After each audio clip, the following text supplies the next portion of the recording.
collecting lights can become a bit of an obsession sometimes, especially when you see the real good stuff, and you just have to have it. When you see a good quality piece of lighting, it'll sing to you for sure. The quality is there, the quality of the material, the quality of the fit and finish, the design. You will see that somebody really thought it out before it was ever made. My mother had an antique store out near Hamilton, and I started helping her out a bit. She had it for about 10 years, and I had no interest in the business. And what happened was I just found lighting very interesting, and I enjoyed working on it, and there was always this great feeling after like rewiring something and then turning it on, you know, the great feeling of gratitude. When you take something, especially if it's been, you know, dilapidated and it's really rough, and you sort of bring it back to life, it's just very satisfying.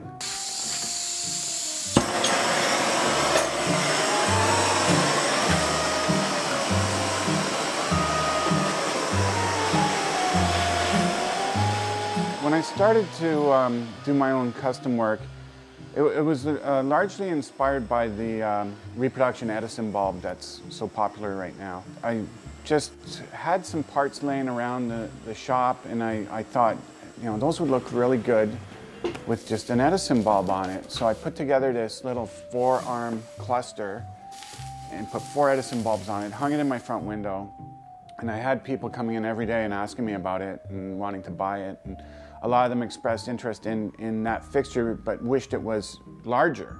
So I thought, why not just make one myself? That's how I started making my first chandelier, simple chandelier, just some bent tubing with a hub, and then it sort of grew from there. Then I started incorporating old parts like gears and cooling fins and stuff that I found at the scrap yard, and then I started putting articulating elbows on the arms.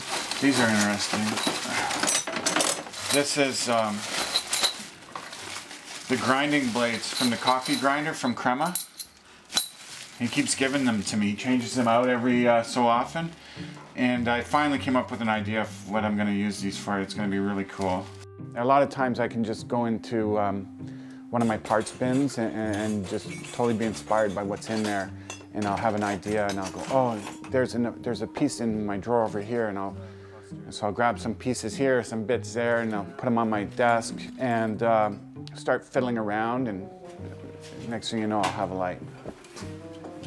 Once you get it assembled, you sort of decide how you want to finish it. Like, do you want it to be bright and shiny? Do you want it to be sort of like worn out looking and rusty? And then once you decide where to go with it, you just do it and wire it up, hang it up, put a price on it.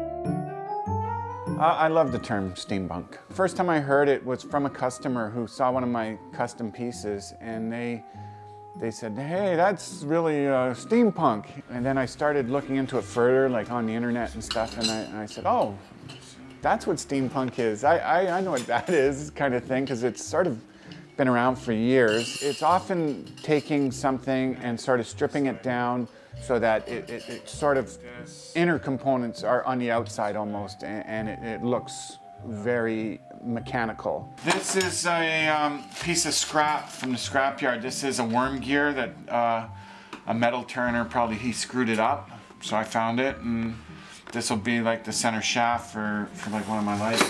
Something like this, you know what I mean?